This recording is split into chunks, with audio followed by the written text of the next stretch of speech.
সহিহ বুখারী হাদিস নম্বর 18।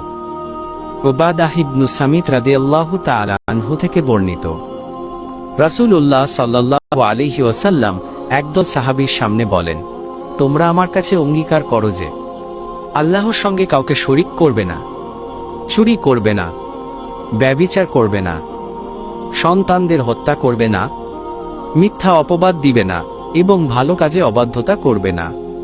যে এসব অঙ্গীকার পূর্ণ রাখবে তার প্রতিদান আল্লাহ দেবেন।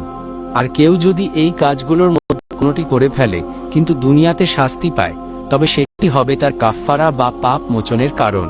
আর কেউ যদি এই গুনাহ করে কিন্তু আল্লাহ তা গোপন রাখেন, তাহলে তা আল্লাহর ইচ্ছাধীন, তিনি চাইলে ক্ষমা করবেন, চাইলে শাস্তি দিবেন।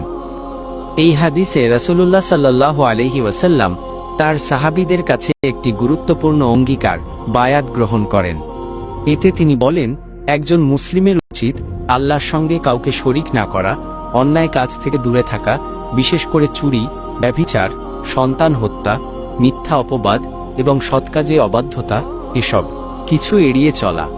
যে ব্যক্তি এসব থেকে নিজেকে রক্ষা করবে তার প্রতিদান আল্লাহর কাছে সংরক্ষিত। আর কেউ গুনাহ করলে এবং এই দুনিয়াতে শাস্তি পেয়ে যায়, তাহলে সেটিই তার গুনাহ মোচনের কারণ হবে। তবে যদি কেউ গোপনে গুনাহ করে এবং আল্লাহ সেটিকে গোপন রাখেন, তাহলে তার বিচার একমাত্র আল্লাহর হাতে, তিনি চাইলে ক্ষমা করবেন বা শাস্তি দিতে পারেন। ইসলামে আত্মশুদ্ধি, অপরাধবিমুখতা ও আল্লাহর প্রতি পূর্ণ আস্থা এবং অনুশোচনা অত্যন্ত গুরুত্বপূর্ণ।